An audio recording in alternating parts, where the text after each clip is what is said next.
Hi, welcome to episode 57 of the American Tributaries podcast, where to break out of the bubbles we've all been living in, we're using modern technology to explore the various currents of people in our great country, kind of like a 21st century Lewis and Clark journey. I'm your host, Michael Whitten, here in Brooklyn, New York, and thank you for joining me in this exploration of America. Today, I'm so very delighted to be joined by Jessica Walton. Jessica currently lives in Maryland and for many years lived over in Israel. She has a fascinating expertise in the confluence of communications, the defense industry, and mental health. And we were connected by a mutual friend, Nick Adams, who was a guest of the podcast in episode 25. So, Jessica, thanks so much for joining me today. How are you doing? And could you share a bit of your story? Sure. Well, Michael, after speaking to you on the phone, it's kind of fun to finally see you in person or at least digitally. And we have this saying in Jewish ethics that who is wise? Somebody who learns from everyone.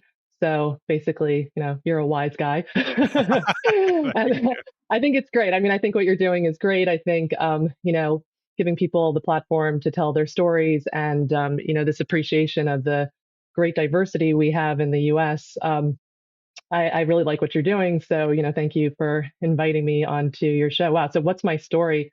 Like, where am I supposed to start with that? I was in utero. Well, um, when I first started doing the podcast, I would kind of yeah, lead people in a certain direction, but I'm like, but it's their story, and I want yeah, this to be kind of an open-ended discussion. I'm sure we'll settle in on things, but it's totally. open-ended on purpose. Yeah, sure. So, yeah, I'll tell you a bit about my story. And I can't really tell you my story without telling you also my family story. So, I grew up in Kensington, Maryland, at least until the age of 10. Um, I was born into a Jewish family, but a family that was really unaffiliated, really unaware of their Jewish roots. And so my family story is kind of typical, actually, of a lot of American Jews.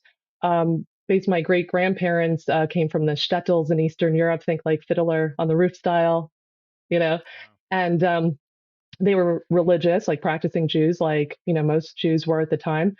So they came to America, and they were very poor immigrants. And so within a generation, they started to lose their Judaism or their practice because they were poor. They had to work on Saturday on the Jewish Sabbath.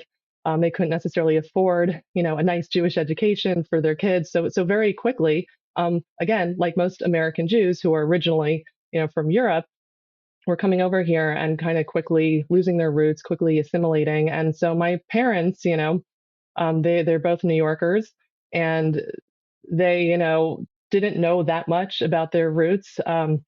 They weren't even, committed to marrying Jewish. It's kind of an accident that they even met each other. They met at a movie theater in New York. The buses were closed down because there was a snowstorm, and they were, looking. My mom was looking for a ride, and my dad was there with a group of people, and she just got into his car. That was a different day and age, right? Oh wow, yeah, She needed a wow. ride, and they started talking. And my dad has like these big green eyes and dark hair. My mom thought he was Irish Catholic. It turns out he's a Brooklyn Jew. And I guess the rest is history, right? So my parents got married, and I was born in New York on the Upper West Side. And my father, who's a scientist, got a job with the US government when I was a baby. So thank God I don't have that New York accent. So we moved down to Kensington, which is very close to the border with Washington, D.C. It's funny because I usually, when I lived abroad for over a decade, right, my adult life. So when people would ask where I came from, I was always like, I'm from the Washington D.C. area, because most people hadn't heard of Maryland. At least people that I came into contact with, internationally. So, Yeah. um, but anyhow, so I'm growing up in Kensington, which is like this very nice kind of old town neighborhood. At least when I was there, it was predominantly Mormon. So my best friend was Mormon, and I'm not kidding. One day, I walk into her house, and there's this big picture of Jesus on her living room wall. And I was like, Jesus looks like my dad, because like my dad, my parents were hippies, and my dad had like long flowing hair and that flowing shirt. And like, he just really looked like Jesus. And my friend was like, well, that makes sense because Jesus was a Jew. And I was like, what? Like, I didn't know anything. And she said, well, look, if you want to learn more about the Jews, like she said to me, well, you know, they're really special people. Like you guys are like an ancient people. You come from Israel. And I was like, no, no, that's not true. We come from New York. I thought all the Jews in the world came from New York as a kid. And Isn't the so largest population of Jewish people in New York or something? It's not in Israel, I or think so. I think it might be almost equal. Yeah, I don't know the exact numbers, but yes, there is a significant population of Jews in New York. So you can understand as a little kid who doesn't know too much, right? Um, how I could misunderstand that. So any of my friends says to me, look, she gives me a Bible and she says, why don't you come to church with me? She said, you can learn about the Jews, you can learn about Jesus at church. And like, I mean, I didn't have anything. I was actually kind of jealous of my friends. You know, they went to church, they had their roots, they had their traditions, they had customs, they had holidays, they had their community, and they were learning all the time. And like, I didn't have any of that. Now, what I didn't know, what I found out years later, is that my parents were actually feeling the same lack, and they were exploring different, sects of, or denominations of Judaism on the side. But I didn't really know that as a kid. I just kind of felt rootless, even though otherwise I had a really wonderful childhood. So my friend gives me the Bible. She says, go home, tell your parents they can come too to church. And I was like, okay, cool. And there's free donuts at church. So, and I remember this like really vividly that I came, to my house, and my dad was mowing the lawn, and I told him, I said I have this Bible, I'm going to church, and um, my parents unexpectedly had a really strong reaction. They're like, "You are not going to church. You're a Jew." And I'm like, "Well, what does that even mean?" And they said, "Go back to your friend, give her back the Bible. Like, church is not an appropriate place for you. You're a Jew." So what does that mean? I was like 9 years old. Um, so that basically initiated a series of events. Mhm. I can thank the Mormons for that, um, where my parents really started getting more involved in Judaism. And what really spoke to them was Orthodox Judaism. And I can tell you in a moment a little bit about the difference between Orthodox Judaism versus the other denominations. But in a nutshell, by the time I was 10 years old, my parents took my brother and I out of Kensington, about a half hour away to Potomac, where there is an Orthodox Jewish community. We were enrolled in yeshiva and like a full. There was like, can you imagine the culture shock? I went from like being in public school to suddenly being in like the shtetl. um, yeah, and so it was a huge culture shock.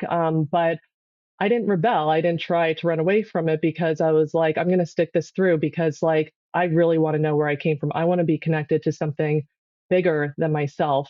Community is important to me. So, I was willing to go through that initial discomfort of having a culture shock. And my life, as it turns out, I've had many culture shocks because I've lived abroad. I say that was the first big one. But yeah, I was actually, I'm very grateful that my parents did that. I think there's an important lesson here, about education as a way of continuing the line of a certain value system, because that's what Judaism is to me. Um, of course, any religion has many ways of speaking to different people. Maybe you're somebody who likes the prayer service, you like the communities, you know, involvement, you like learning, you like the ethics. There's different ways for any religion that you could relate, but for me, like the value system is really important. And if you don't know where you come from, if you don't know what your value system is and why it's important, it's very easy to assimilate and very quickly, lose touch with those roots. Yeah, it's interesting because and when you're talking about it, I like for me, I guess I would say I'm agnostic on religion. I mean, I haven't really gone to church in decades, um, Mhm. but and in some respects, it seems that there is I can appreciate all the upside of being, I guess, more kind of involved and within the community and a certain like kind of value system. But like, and correct me if I'm wrong, but it seems like maybe it's just human nature, but there seems to be like a good side to things, something like that. But there can also be like a bad side, like if you are so caught up in that one system that you can't relate to other systems. Right. Is that we incorrect, and like how have you kind of dealt with, I guess, maybe having more of that, like that balance between being within your community and devoted to it, but being Mhm. able, as you certainly, it seems you've been able to kind of engage in so many with so many other communities outside of what you've like kind of dedicated your spiritual life to. Yeah, sure. Well, there is this concept in Judaism that the Torah, which is the root of the word in Hebrew, hora'ah, means guidance. The Torah is something that was given, especially to the Jews. Um, on the other hand, wisdom was given to all of mankind. So as an Orthodox Jew, there isn't really like a conflict for me to take wisdom both from the Torah, from my own roots and traditions, and also to take wisdom from the rest of the world, to also be well read, in literature, in the sciences. And, it really like, I'm a very multidisciplinary person. It really informs, my writing. So I don't have any, particular conflict with being part of both worlds. And since I came back from Israel to the U.S. about 5, maybe 6 years ago, um, I've also made friends, not just within the Jewish community, but I have friends from all different backgrounds, and I learn from them and their stories as well. Okay. And then how did you, I mean, I guess we can, maybe I guess we're fast forwarding a bit, but um I guess can you take us to where you are now as far as in the defense world? And I guess, but first let's go back. Mhm. How is it living in Israel? Oh, that's a loaded question. Yeah. Because Yeah. sorry, because you were 10, you are now at yeshiva and Potomac. I guess we'll continue the story, really, please. Yeah, sure. Sorry. Um, and I like these little tangents. Yeah. So yeah, so from age 10, and as a teenager, so I was in yeshiva. I was also in a Hebrew academy, which is like a modern Orthodoxy. So I won't go into all the different like the modern Orthodox, the ultra Orthodox, but I've basically been mixed in all those worlds. And when I was a teenager, I wanted to immigrate to Israel. And I came from a very Zionist background, like a very pro-Israel school. Um, at the time, I was actually the only one at my class to immigrate, and there's a reason for that. It was during the Second Intifada, which was a very violent conflict between the Israelis and Palestinians. There were suicide bombings. There was just a lot of really awful stuff going on in the country, and um, I was actually very affected by the Second Intifada. It broke out while I was in high school, and I knew that I wanted my early interest in working security was actually with the police. I did an internship with the Montgomery County Police, and I thought I was going to stay in America, and that was fine with me. And then the Intifada broke out, and suddenly I'm reading the news. I'm reading about these Israelis who are being killed every day, and all of a sudden I'm like, wait a second, that those are like my cousins, and those are people I'm never going to meet. And it had a really deep effect on me. And at the same time, we had some Israeli students who had just completed their military service and were spending a year or so in our school teaching Judaics, and these guys were like, Jessica, why you stay in America? Why you work for the police here? Work for the police in Israel, like you're a small person in America, you're nobody. Go, like, we need you in Israel. I'm like, okay.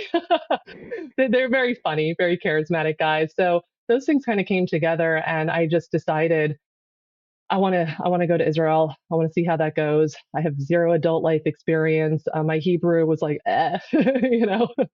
I spoke more biblical Hebrew than modern Hebrew, but I was like, all right, you got to start somewhere. And yeah, so that was it. At the end of high school, like right after I finished my internship with the police forces, I was like, all right, I'm getting on that plane and I'm gonna go to Israel and become a citizen.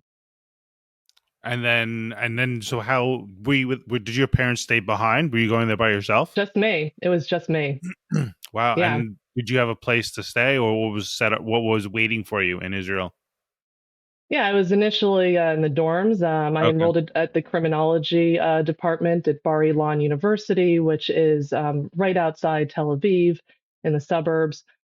So yeah, I started off as a criminology student. I was in the dorms.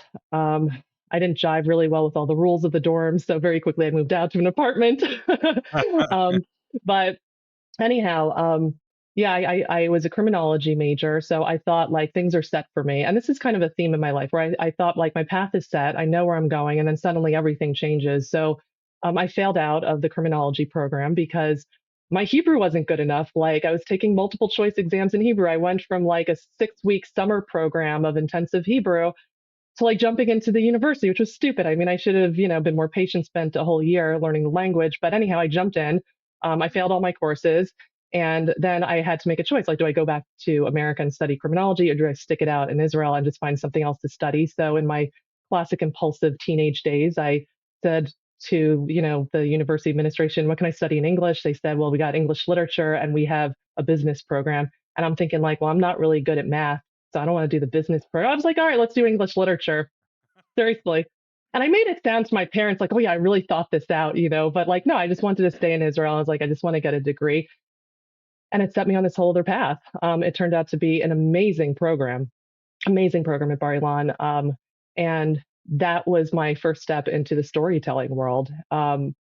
It's just like, it's amazing like how things have come together for me today that I have, I can mix my storytelling and my English literature background. It gave me an appreciation for story. And when I was 19, I was told like, hey, do you want to like join this direct PhD program and become a professor here? And so again, I thought my path was set. Yeah. It's already happened like 3 or 4 times, so can't wait to see what happens next. Yeah, yeah. So I thought my path was set.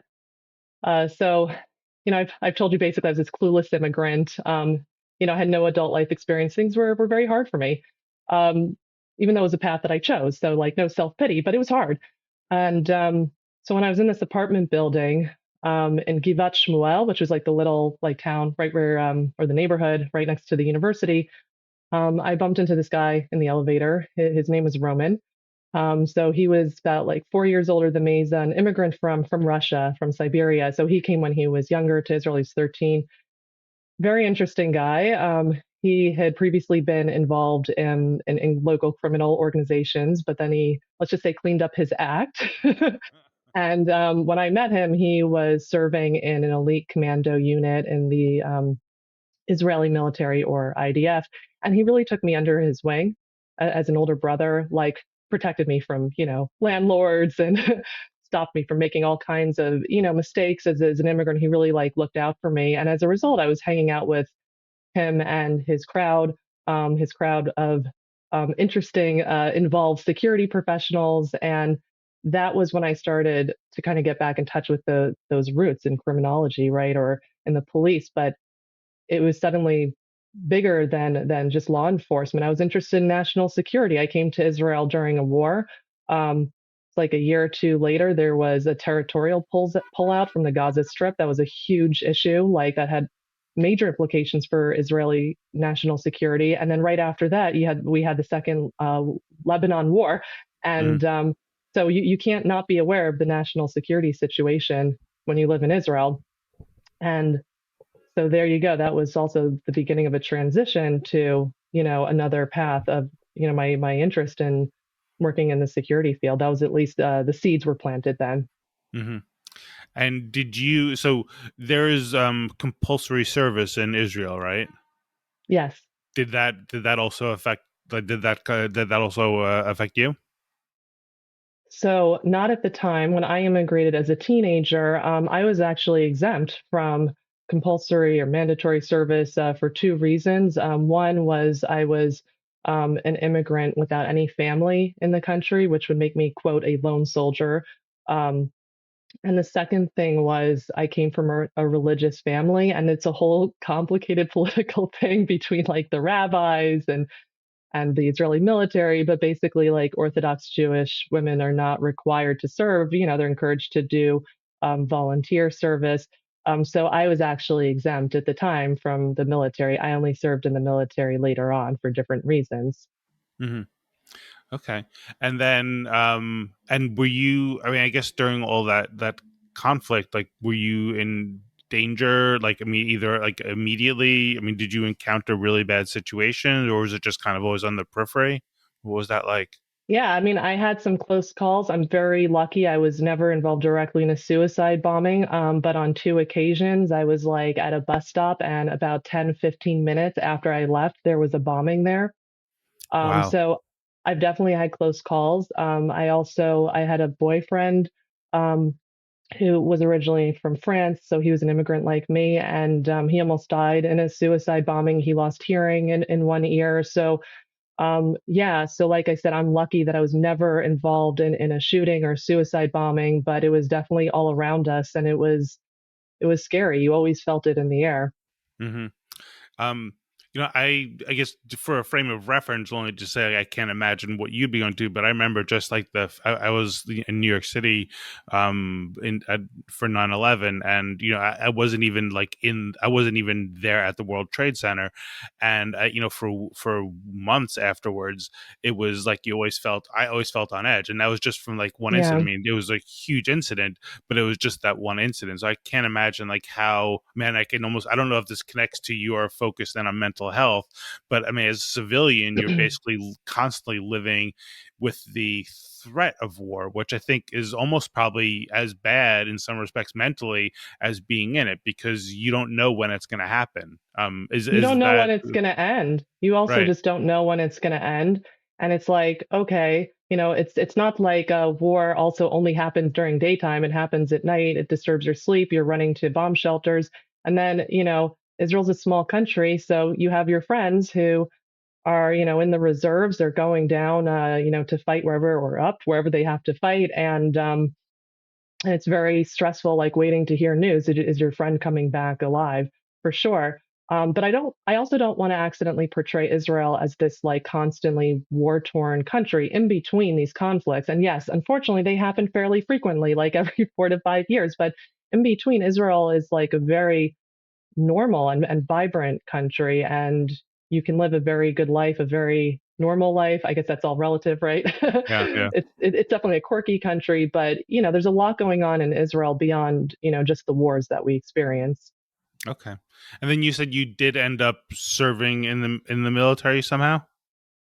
Yes, and believe me, it was not easy to get in. So it was like, yeah, right. So I have to go back a little bit to tell you like how I was even getting involved in the security field. To tell you why I wanted to go to the military, why it was actually very important to me, and why I actually fought to do my military service at the age of 28, which is like a record. Like it's very unusual, especially for a woman, a religious woman, to be serving in the IDF at 28. But anyhow, so going back to this story with my friend Roman, and I discuss his story as well as part of my story and in my memoir. So basically, he wanted to go to the upper echelons of the security field. He was really interested in getting accepted into the Mossad, which is Israel's premier intelligence agency, which is similar to the American CIA. And I mean, I'm getting some of this secondhand, from his cousin, but basically what happened somewhere in the process, and I don't know exactly where he was in the process with the intelligence community, but it was discovered that he was suffering from bipolar disorder. So he was discharged. Um, and as a result, he committed suicide. Oh my God, I'm And so sorry. thank you. I know it's had a huge impact on me. And basically, about let's say, year and a half, 2 years before this happened, I had been diagnosed with bipolar disorder in Israel. And so I just had like this bomb fall on my head. And, suddenly it wasn't enough for me to be an English lit professor. It wasn't enough for me to serve in law enforcement. It was like, I'm going back to the security field, and I want to get accepted into the best of the best. That became this driving force. And, I've had people like, I just recently started coming out with this story, and I've had people, of course, criticize me for that, for hiding, a major mental health issue from the security community. And like my response to that is like, yeah, I get that. Like I made decisions in my 20s that I wouldn't necessarily make now in my 30s. Um, and it's a complicated issue, right? It's a very complicated issue. Um, but either way, I just was very driven now to make a contribution at the highest levels in this world. Nothing less was going to satisfy me. And I went back to the US. I enrolled in a master's program in security intelligence. And I returned to Israel after about 2 years in this program. I continued my studies at the Hebrew University in Jerusalem in their political violence and terrorism department. And then, at age 25, 26, I had to figure out, how am I getting my foot in the door in one of like the most secretive, closed off societies in Israel as an immigrant. Not only that, but as an immigrant coming from a community in Maryland where most, not most, but many members of my Jewish community work for the US government. So you can imagine this is like a complicated situation, and I'm kind of putting my eggs in one basket, but I was determined um, to achieve what I wanted to achieve. And yeah, and I was basically trying, it was almost like a scattershot approach. I was, trying to get my foot in the door in all these different places, trying to build my way up, to the upper echelons of the intelligence community. Networking is very important. Who you know in Israel, we call protexia. It's almost like a currency. Who you know, I had to build that up. But what I discovered, I had a lot of doors being shut in my face because they're like, you didn't do the military service, and it's like in Israel, it's like also an important like part of being part of the nation, of being part of the culture. Like, so the fact that I didn't do the military service was like, who the hell are you? Why should we take you seriously? So the Israeli military is like the great equalizer because everybody goes, or most people do. There are exceptions, of course. Um, and then when I approached the IDF, I was 26, and they're like, "You're too old. Go away." I was like, "I'm not going away," like too bad. So yeah, I basically like harassed the IDF along with my network of people who got behind me and also, made connections for me on the inside. And so at age 28, I went to the IDF. I did my basic training with 18-year-olds, which was hysterical. So I have a Wow. whole chapter in my book dedicated to that. And my nickname in basic training was America. I was the only American soldier in this particular training camp. And yeah, so that's how I wound up doing. I know, wasn't that like quite a tangent? I just like took you all the way Yeah. around, but that's how I wound up doing my Israeli military service at the Mm. age of 28. Well, it's interesting because, like, and on the one hand, like I mean, you grew up in America and identified with Israel, but now you're in Israel and then you get identified with America. That's so true. It's so funny you say that because other American Jews who I've met in Israel have said that. They're like, yeah, in America, you're a Jew, but in Israel, you're an American. Right. No, Yeah, it's really interesting, and I guess it's like and I mean you wouldn't be the only person who feels that way. Like you hear about that from anybody whose families immigrated from other countries or other sure. areas when they go back, and they're just like, no, you're not Chinese or you're not Kenyan, you're American. Yeah. Yeah, it's very interesting. It's just interesting to see yourself in different contexts because suddenly you see yourself, very different. I can tell you, for example, something cultural about Israelis is that they tend to be what we call dugri, like direct. They don't sugarcoat things. And so people either love that or hate that about Israeli culture. I think maybe as a New Yorker, you'd probably appreciate it. It's not unfamiliar.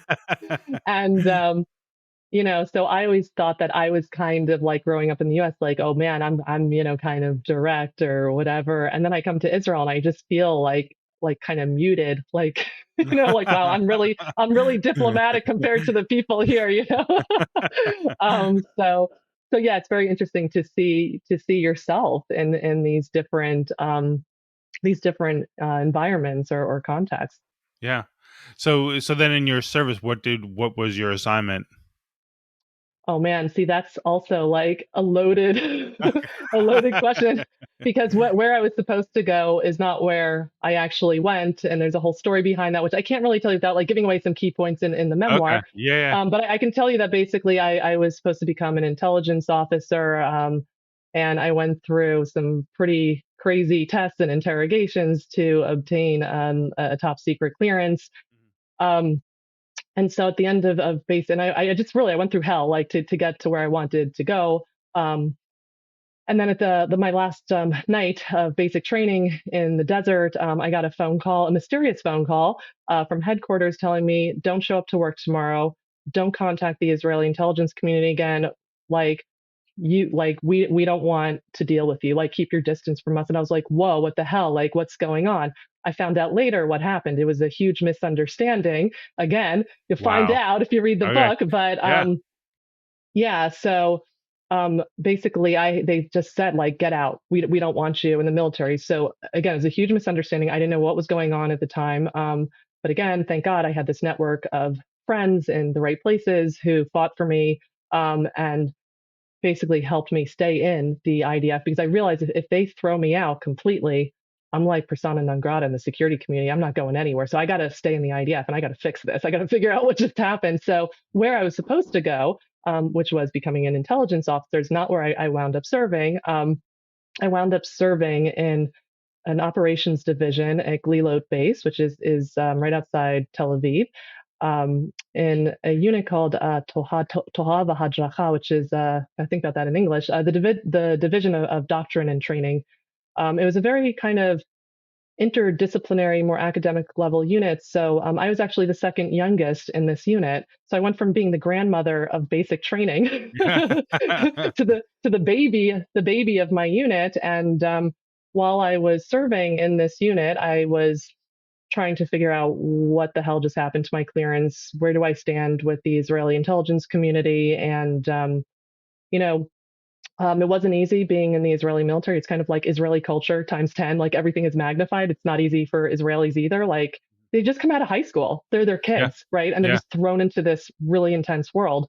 Um, but I'm still so glad that I did it, because it made me feel like, okay, now like I'm officially Israeli. Like nobody can take that away from me. So yeah, I'm really I'm glad I did the service, and it also just exposed me to Israelis from all over the country, from all different backgrounds that I wouldn't normally have exposure to. Yeah. I think that's a common. I mean, I've heard it's come up a number of times, but that's one of the, I guess, the criticisms of the current state of the United States is that we have no common reference point anymore. Mm, There's no kind of compulsory service, so people just kind of go into their own little worlds and they forget how interconnected and interdependent we are. I think that to me is like probably my biggest critique. I wouldn't limit it to people in New York. I'd probably say everywhere. We've lost sight of the fact that we're all dependent and and connected, and that you can't shake that. Even if you're not like near each other, we need each other and we depend on each other. And does that make a difference? Do you feel like there is kind of more of that kind of common bond in Israel? I mean, obviously Israel's a lot smaller. I mean, what's the population of Israel?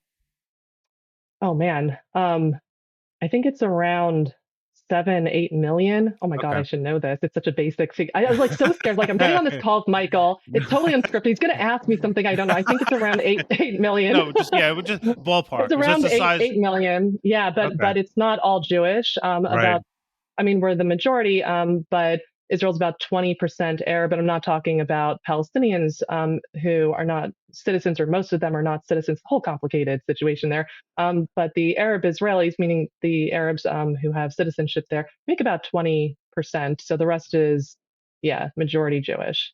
Okay, so like, and from what I understand, so basically, Israel has got the population of New York City, and it's an area the size of about New Jersey. Is that correct?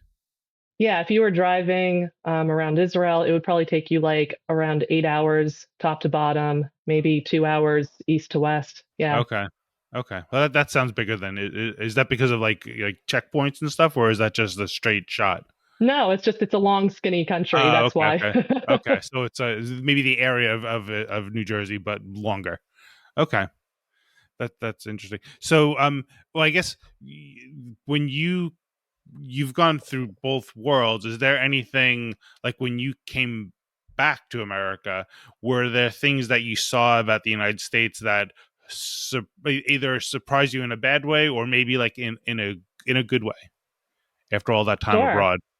Yeah, I mean, I was abroad for a while. I also lived in Eastern Europe for a bit after my military service. So yeah, I mean, I had almost no adult life in America. And I came back to the US, and oh my gosh, when was that? It's 2017. And yeah, it was a big culture shock coming back. Obviously, there's a lot of contentious stuff going on with the politics here, and I found it kind of amazing that Americans, on one hand, are very conflict averse. They don't want to offend you. They don't want to speak too directly, unlike Israelis. On the other hand, if politics come up and like you don't agree with their politics, or you don't like the president that they like people can get really angry really quick. And I was like, well, I didn't expect that, because in Israel, like, at the dinner table, it's like people can just shout about politics. You shout, shout, shout, but like it's not really tense, and everybody's friends afterwards. And I feel like here, unfortunately, you can be talking politics in a very contentious way, and then suddenly, like, you don't want anything to do with that person. So I try to be aware of that. I try to be really open, to different opinions.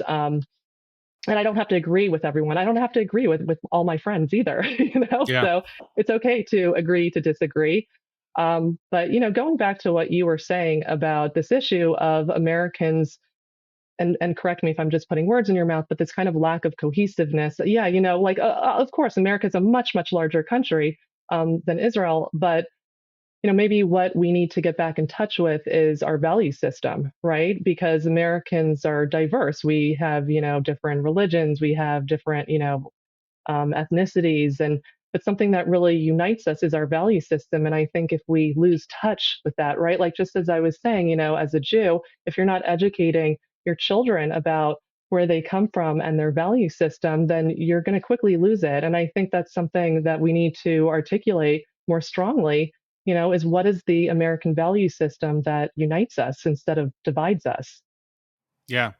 Well, the like I've tried to have a more, I guess, forgiving perspective on the United States, because I think that by definition, it's always been a place that's had so many different people kind of coming in. So it's always dealt with this kind of issue of different viewpoints, different generations. Like there's so much going on, more so than I think a lot of other countries as far as the kinds of people that come in. But I think, in some respects, I would say, like, World War II was kind of a reckoning for the United States.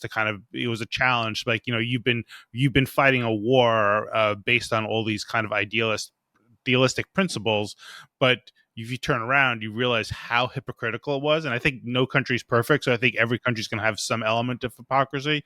But it was really kind of a reckoning to say, you know what, this is the contrasting the contrast between what you've been saying and the way you are back in the US is intolerable. And I think it's been good that the country kind of had that reckoning and started realizing it's not just like a white male Christian nation. There's so much else going on. But I think that, to me, and I say this being a white male, able-bodied heterosexual who's, raised Christian, although I'm not practicing it anymore, but like, the conversation may have swung too far to the other side, to where we've focused so much on all those differences that we've lost sight of what unites us, Right. as far as like those ideals. And like, to me, I think the challenge for the United States is it's one of the few countries that really doesn't have ethnic roots per se. It's more really was a country founded on more of an intellectual ideal. So I think maybe, I don't know, but like I lived in Japan for a couple of years, but like I think in general most other countries do have some kind of ethnic roots that kind of unites everybody, Yeah. whereas in the United States, by definition, we don't have that. And the United States is really just an idea. And people are, maybe the politics can be more contentious because it isn't about like what we have common. It's more just like, here's my idea, here's your idea. So Yeah. it's an intellectual fight always. But I think then, to me, the value of the United States has to be, we need to learn how to have that debate with more civility. Right. So Absolutely. I think too many people caught up in saying, okay, the United States is about these rights. No, it's about these rights. No, it's not about either. It's really about process, at least in my mind. It's about being able to talk with other people and still kind of have your agreement, have your discussion, be patient, compromise, and then kind of go shoulder to shoulder and confront the challenges of the world. Now, it's never going to happen perfectly, but I think that's why I think maybe some of the political discussions can be more heated in the U.S. than maybe what you see in Israel, because it is just an You intellectual think idea. that Oh, no, no, I'm sorry. You no! don't I think mean the politics are contentious in Oh, no, Israel? no, Oh, I my don't mean that. friend. No, no, no. But I mean, you said as far as like the fact that people could have an argument and then still kind of be civil with each other. Whereas I think in the United States, there, at least at this moment, there seems to be a lot more. People seem to be almost like proud of saying, you know what, if you don't agree with me, then I don't, then you're out of my life. I think that's what I meant. Not to say that I'm sure that they're Well, heated, but there that's there are my two things. perspective. Well, first of all, just because you have a common Jewish story. It doesn't mean you have tons of diversity, in the Jewish population and in Israel. And yes, the politics are very contentious there as well, but they're different. The things that Israelis care about are different from what Americans tend to care about. But putting that aside, you said two things to me that kind of stuck out. One is you're talking about the rights, of an American, but what about the responsibilities of an American? Meaning Yeah. not just what is America supposed to give to me, but what am I supposed to give Yeah. back to my country, right? Yeah. And the second thing is, you've mentioned that you have a Christian background, but you're not a practicing Christian. And in a way, I kind of disagree with you because in America, we are living in a value system that is based on the Judeo-Christian value system, if you realize it or not. And I'm happy to tell you, like, to Yeah. give Let's, you like yeah. a few of those pillars. But, Please. the thing is, even if you say I'm agnostic, I don't practice any religion, I don't belong to any ideology, I just don't think that's true because I think everybody in their lives, whether they recognize it or not, they're living by some kind of value system, whether it's religious or not. So it's interesting, um, going back to this thing of Judeo-Christian values. So I work also. I'm kind of networked in the local film industry in DC, and I bumped into somebody, this woman Caroline, who is now a good friend of mine, and she's a religious Christian. And in addition to her work in the film world, she also teaches Bible classes. And she was so excited when she met me because she said, I really had to spend a lot of time studying Jewish ethics in order to teach my Bible classes because she said, I don't think you can disconnect the Christian religion from Jewish ethics. It's like, boom. And I was Mm. like, well, thank you. And so we've met for coffee, we've hung out, as girlfriends having fun, but also discussing these deeper issues of, this value system that we have in common. And of course, the Christian value system isn't identical to the Jewish value system, but we have so many things in common that inform the foundation of America that so many of us take for granted today, myself included, because there's just so many things, like amazing things about America that we were born into, that we don't think about. We take it for granted. And I'm not saying that America is a perfect country. Of course, we have things in our history that we have to reckon with. Of course, there are a lot of issues that we have to deal with today, and we should always be looking to improve the country, but without throwing, the baby out with the bathwater. Yeah. Um, so when we talk about Judeo-Christian values, we're really talking originally about Jewish values, right? Because Judaism came first. Religion is over 3,000 years old. That means Jews have been around even longer than the Chinese, right? And then this is the first monotheistic religion, and out of Judaism was born other religions like Christianity and Islam, right? So something, if you read about Jewish ethics, if you look at Jewish history, I would say there are five things that really stand out value wise, that were distinct in the ancient world and that we have today in America, even if we don't really think about it, necessarily aren't like particularly conscious about it. So one of them is like the dignity, and the rights of the individual. And many Americans would shrug and say, well, yeah, so what? Isn't that obvious? Well, it's not obvious because in the ancient world, and even today, in the ancient world, we had monarchs, we had pharaohs, we had dictators. That was the norm. Um, there was absolute power in the hands of leadership, and the Jews did not have that. They, first of all, it doesn't matter if you're rich or poor, you're equal, before the law. That is a distinctly Jewish concept that was considered radical at the time. So the second point, just building off of that, is this issue of balance of powers, right? So we have, in America, the judiciary, the legislative, the executive. Not every country has a balance of powers like that, even today. And the Jews also, they never had a kingship with total power. We had a kingship, we had the priesthood, we had prophets, um, we had judges. So we never believed in absolute power. Like balance of powers, important stuff. Again, that's something that America has, right? Mhm. The third thing is critique of power, right? So you have in the Jewish world, like, and I really pity Jewish leaders. Like, I don't want to take a place of leadership among Jews because Jews, like, they take their leadership to task. Mhm. Mhm. And like the most famous example is, we had in ancient times King David, uh, Nathan, the prophet, criticized him for something, and instead of the king killing him, the king said, "You're right. You're right. I have to change my ways," which again if you think about that world at that time, it was like unheard of. And if you really want to appreciate how important these values are, one of my closest friends here, she lives about a half hour away in Virginia. She's from Damascus, Syria. She was a fairly well known TV journalist at a young age, and she spoke out against the Bashar Assad regime. So did her family. Her family also had the audacity to have pro West ideology, to host parlors in their home, in the privacy of their home, to discuss, politics and history and ideology with their neighbors. And guess what? They were threatened. They had to leave. They were told, get the hell out of here. We're going to kill you, Wow. or stop and we'll kill you. And it's like Americans, you can say, on social media, I hate Trump or I hate Biden. And like, nobody's going to show up at your door, right? And arrest you for that or throw you out of your country. My next door neighbors are Iranian. They Hmm. have their own story as well, standing up for their values, expressing their values, and almost being killed for it. So if you want to appreciate, that ability just to speak out, right? Go visit Iran and Syria. Just go spend a week over there, and then you'll look at America in a very, very different light. The last two things I would say, talk about the rights of women.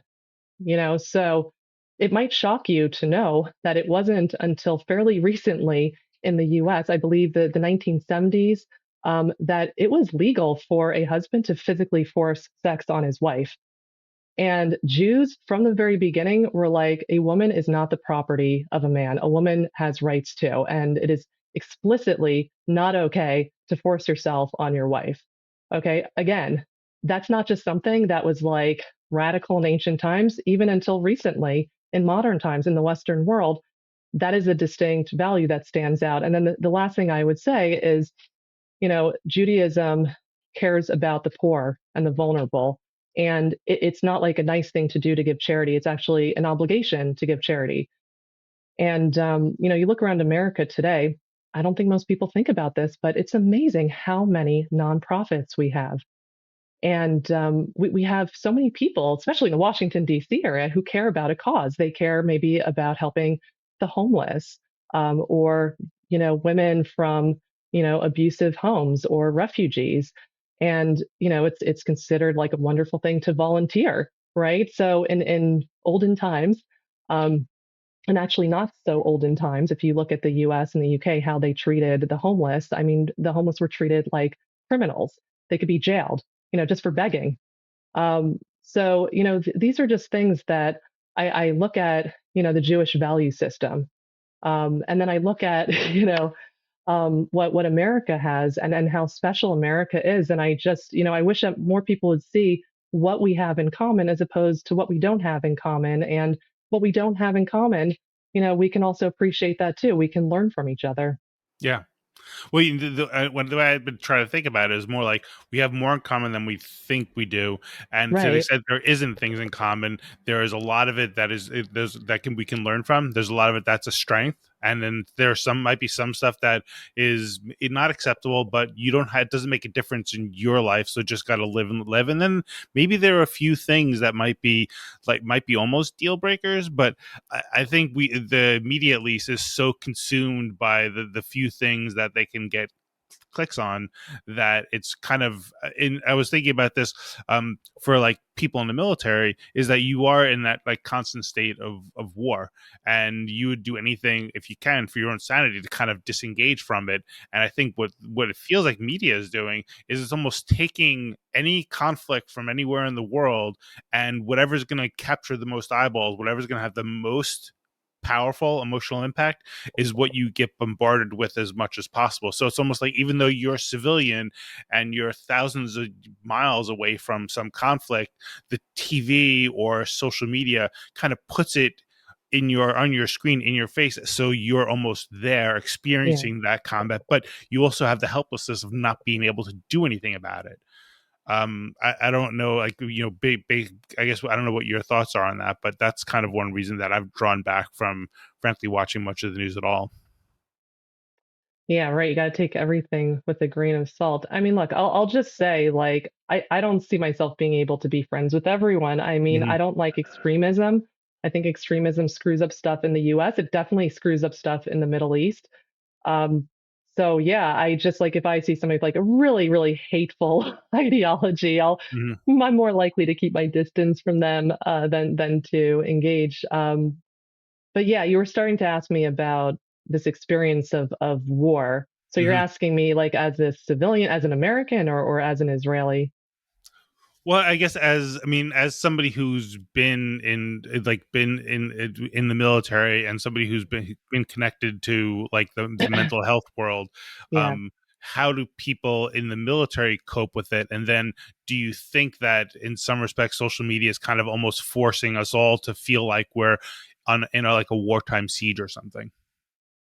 Social media in Israel or in the No, no, US? well, I guess in the anywhere, but in the U.S., I guess. Right. Okay. Well, I mean, it's like a lot, I guess a lot of questions in Yes. one. In the Sorry. military, so I wasn't really involved in any kind of mental health work when I was in the Israeli military. Like Okay. now I have a blog, right? And I Yeah. interview people from all parts of the security field and we talk about mental health, we talk about Mhm. psychological resilience and so on. So that's, Yeah. kind of afterwards. But this question of how do Israelis, deal with war, I Mhm. can't speak for all Israelis, of course. I'm Right. Of just course. Yeah. representing my own views and what I've witnessed. First of all, not everyone deals so well with it. PTSD is a huge problem in Israel, not just with the military, but with certain civilian populations, like in the south of the country, that's been almost under constant bombardment, even if you don't hear about it in the American news, um, from Hamas, from missiles and coming from the Gaza Strip. So PTSD, I mean, again, like that is a tragic byproduct of having to deal like nonstop with wars, right? Um, but I think, a lot of Israelis, at the very least, they are growing up with war and this expectation of, two things. One is that we all know, or most of us know, that we're going to serve in the military if we like it or not. That's just something. This is part of our life. And the second thing is that I think we're educated very much in Israel, like life still has to go on. There's going to probably be a war every few years. It's probably going to be like this for a while, but like this can't be our obsession. We have to live our lives. And something that was very interesting to me when I was in Israeli basic training, in addition to, rolling around the mud, doing Krav Maga, shooting your M16 in the desert, we have classroom instruction. And so something, this was probably within the first few weeks I was there, these commanders were like, listen, we don't want you to hate Palestinians. We don't want you to hate the other side. This is a very complicated war. I mean, this is like, on our doorstep. And, we're not at war with every Palestinian civilian. In fact, there are Palestinians that we have relations with. There are Palestinians who come in, to Israel and they work alongside us. So, without going into all the politics and the complicated history of that, I would say that, the education I was receiving and basic training in the Israeli military was the opposite of brainwashing, the opposite of trying to continue this hatred, saying they said, look, we acknowledge this is a complicated situation. We have to protect ourselves.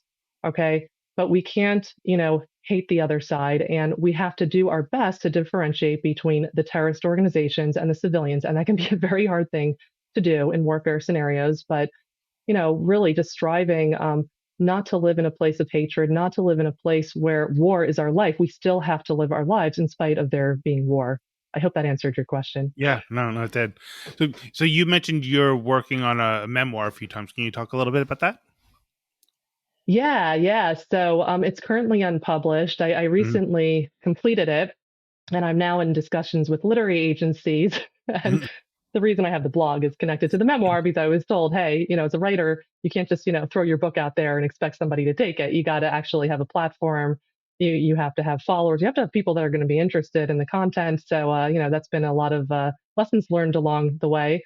Um, so yeah, so my memoir, think we touched upon it a bit, in our talk today. So yeah, so my story is, about this young American woman who will do whatever it takes to get into the upper echelons of the Israeli intelligence community.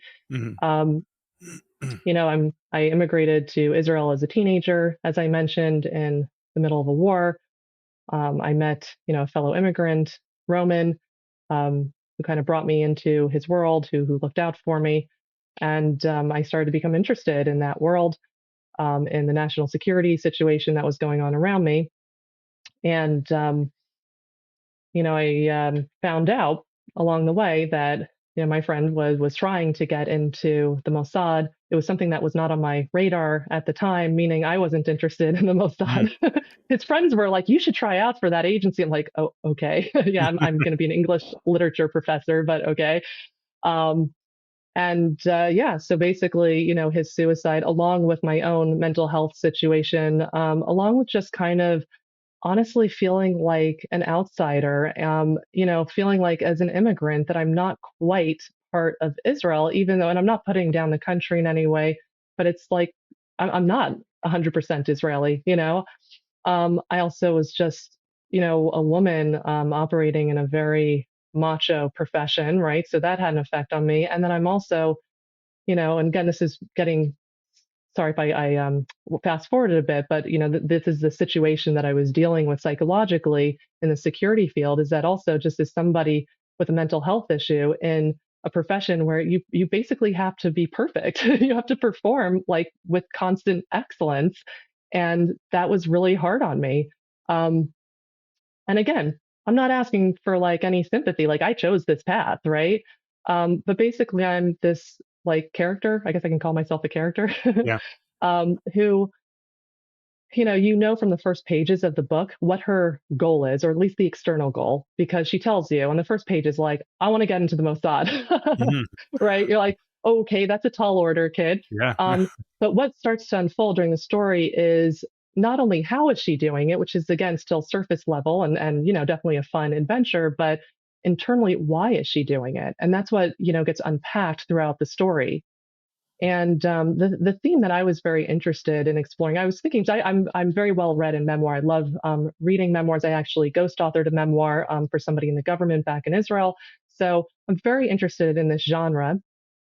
I just want to say quickly a difference between memoir and autobiography because people have definitely confused the two. So autobiography is not really literary; it's more like historical. It's chronological. It's very straightforward. Memoir kind of straddles the world of fiction and nonfiction, meaning if you were to pick up my memoir and start reading it, you would not necessarily know if it was fiction or nonfiction because of the way it's written. It's literary. And I'm not telling you everything exactly in chronological order. I have flashbacks to situations with my friend Roman and his crowd. Um, I have a little flashback, to childhood stuff and how that informed also my desire to be part of the Jewish community in this deeper way, right? Mm. But I'm also looking at these common themes in memoir and then trying to do like a little twist on them. So common theme in memoir, for example, is like identity, like who am I, and coming to terms with who I am. Mm. So I said, you know what? I want to write a memoir that explores coming to terms with who I'm not. Ah. Because throughout this story, I'm like playing these roles. I'm like, I want the Israeli security community to see me as the perfect candidate. And I'm willing to go through a lot of pain and hardship to create, that perception for the community.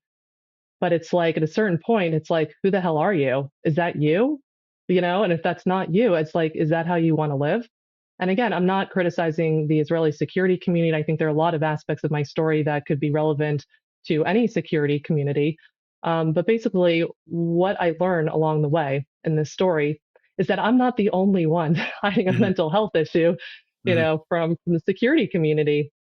So yeah, and when I came out very recently, with my story, which is not easy for me, I'm a very private person. Even me talking to you right now on this podcast, like it's not easy for me. Well, thank you. um, but I just said, look, if I'm either in or out. I'm either going to just shelve the memoir and forget about it, or I'm in. If I'm in 100%, and I'm going to have to talk about the story or start sharing little pieces of it. Um, yeah, so and it's been kind of an amazing reaction, just getting all these private messages from people in the security community who are like, yeah, I'm dealing with that too.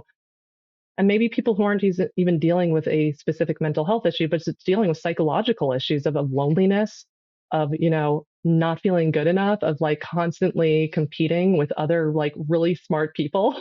So you might feel really smart and special, like in the classroom, but then you're suddenly thrown into this very high level military intelligence unit where everybody's really smart.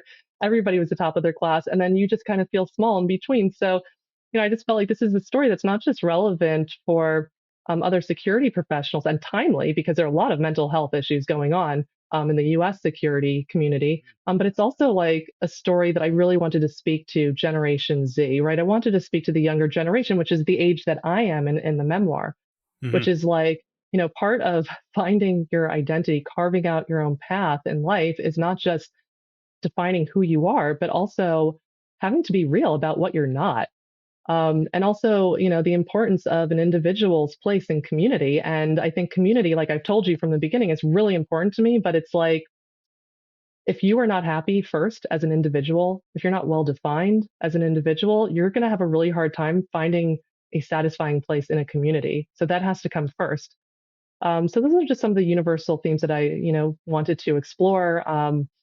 And I'm fully confident that my work's going to be published one day. It's just going to take time to unravel the traditional publishing industry and, to follow through with certain standards that literary agents are asking from me with word count. I have to Yeah. edit it down a bit.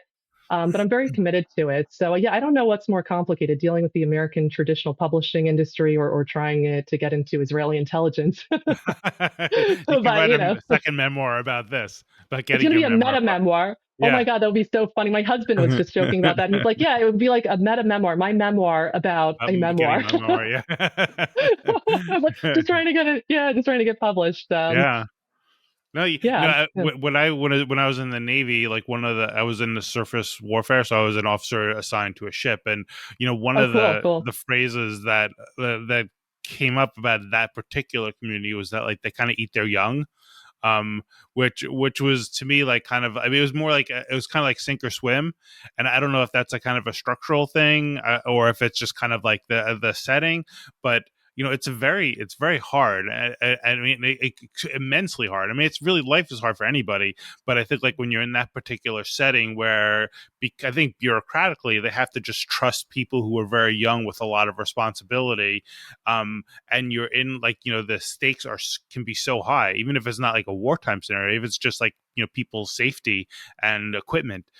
There's a lot of responsibility put on young people, and as I was getting ready for our talk, I was thinking about the fact that you would think that there would be some kind of like a unit psychologist or psychiatrist, that you'd think that should be like kind of standard for any kind of combat unit, would be to have somebody that people could talk to. And I know in the Navy there was like a chaplain for the Hmm. ship, and maybe that was what in the old times there was, but maybe there needs to be somebody who really is like not just a doctor for physical maladies, but like an assigned psychiatrist or a psychologist for units, because there's so much going on.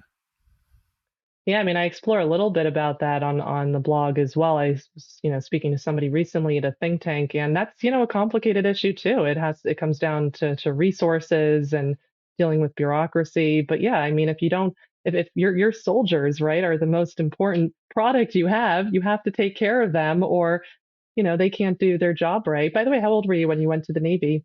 I graduated from college, so I was active duty assigned to a ship from the ages of like 23 to 26. So what made you want to do that? Well, I mean, the Navy was good enough to pay for college for me, so I owed 4 years, and I took an assignment to Japan. Cool. So I mean, it was great, and lots of, I think, adventures, lots of responsibility, but very hard. And I think in some respects, you're kind of plucked from whatever community you're in, and you feel very kind of alone. On the other hand, I think what I feel in retrospect is that all those guys, and it was just men on the ship that I served with, were, I mean, where my ship's being decommissioned, and I definitely want to go to that decommissioning just to see those people, because the guys that I've reconnected with after 30 plus years, you still feel like you could pick up those conversations that you had back then, because you've seen them in the in the most, some of the most challenging times. Right. So it's almost like you created a new community out of your unit in the Navy. Yeah, yeah. So, and I think that's what I think what I find when you talk about like interdependence and interconnectedness is that I think that the modern upbringing for a lot of children is more just like, go to college and you do this and you do this, and it's all about like what you're saying, like more about me, and what I want to do, and there's nothing kind of enforcing that idea of like you are part of something, even if you don't appreciate it. You're dependent on everybody. You're dependent on the truck drivers who bring the food from the farms to the city. You're dependent on like really everybody, the construction workers and everything. And I think that would be one message that I wish people would understand, is that maybe part of the idea of like I guess accepting people's differences, understanding that you need that person as much as you don't think you do, you do. And I think maybe that's what the military service can drive home for people who get to serve, is you realize, firsthand, you see how dependent you are on the most junior person or the most Wow. random person from the most random background. Right. I think that's really insightful. So and frankly, I lost sight of that for a long time. But I think now that I've gotten, in the last few years, I realized I think that's what's missing in the United States is that idea of, and I think you talk about like sacrifice. I think that's one of my critiques of, I think, how politics works is more like, I want this to happen, so make them do this, and I don't want to have any sacrifice myself. People want things done, but they're not vested in how it gets done. They just want it done. And I think, to me, we need to embrace more the idea of the self-sacrifice. Like, what are you willing to give up to make your Right. objective happen? And where do you acknowledge some responsibility? Because if we're all interconnected, that means nobody is 100% culpable. We're all part of this. So I don't know. So even like with extremism, I think that to the extent there are people that are really extreme in their beliefs, they're they're partly reflecting the society that we've all contributed to in our own little way. Not to say that you have to deal with them, but we have to acknowledge that they're a result of our society, and a society that we've contributed to or not. And we have to figure out how to fix it or deal with it. I mean, the thing with extremism, there's also certain perceptions involved. I don't think most Americans are extremists. The Right. problem is, and even in the Middle East, I don't think most of those civilians are extremists. It's just that the extremists are really loud, Yes. and when you have on social media, like people hotly debating something in politics, it's usually the moderates who are a little more quiet and like, all right, I'm not going to get involved in this. And so as a result, what they think is, wow, everybody's really extreme, when the reality is that the extremists are just a lot louder than the people who are more moderate and don't necessarily want to get dragged in to You're a right. contentious debate like that. You're right. But yeah, I mean, I love that we're like on the same page with this idea of not just demanding rights, but also giving back, of providing a structure for responsibilities. And so it kind of makes me wonder, what would America look like if we did have a mandatory military service, or not even mandatory service, but a mandatory volunteer year, and it has to be done in a state that isn't where you grew up, Yeah, right? exactly. Wouldn't that be interesting to see, like, as an experiment, like, what would America look like as a result?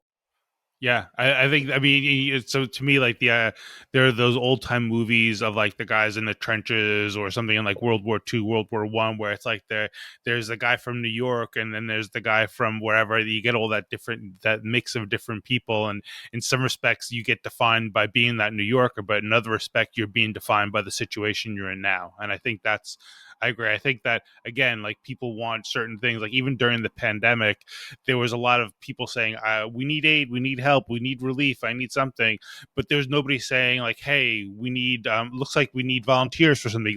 How can I help?" Very Mhm. few people were doing, and myself included. I didn't. I know somebody who did, but like most people were just trying to get by, and I think that that's what's missing. So um, but we should probably wrap up. But I guess, but and I wish we could go on because I have like a whole list of like things that I wanted to cover, um, but including the 3,000 year history of, Oh no, no, but you of can't test Judaism. me about the 3,000 year history because I'm like, oh no, like I'm like if I missed something and then like my former teachers here that I missed, like how come you don't know that I taught that to you in eighth grade? You know, I'm gonna be mortified. But Okay. this no, this was great. I really appreciate it, Michael. You know, Oh, thank thank you you.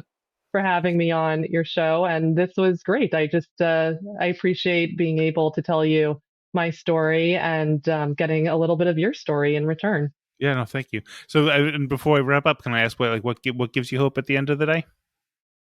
Mm, story, you know? I think when people share their stories, I think that is the best way, you know, to put yourself in someone else's shoes to get that to know them better, you know, and to feel more unified with the society around you. Yeah.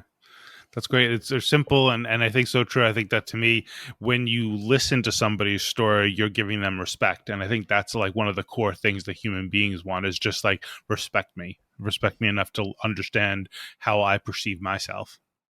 Absolutely. So great. All right. Well, thank you again, Jessica. Really great talking with you. And thank you to all the listeners and viewers out there. May you go out and explore our country with curiosity, respect, compassion, and humility. All right. Thanks so much. Bye, Michael. Thank Great. you. Bye. Bye. Thank you.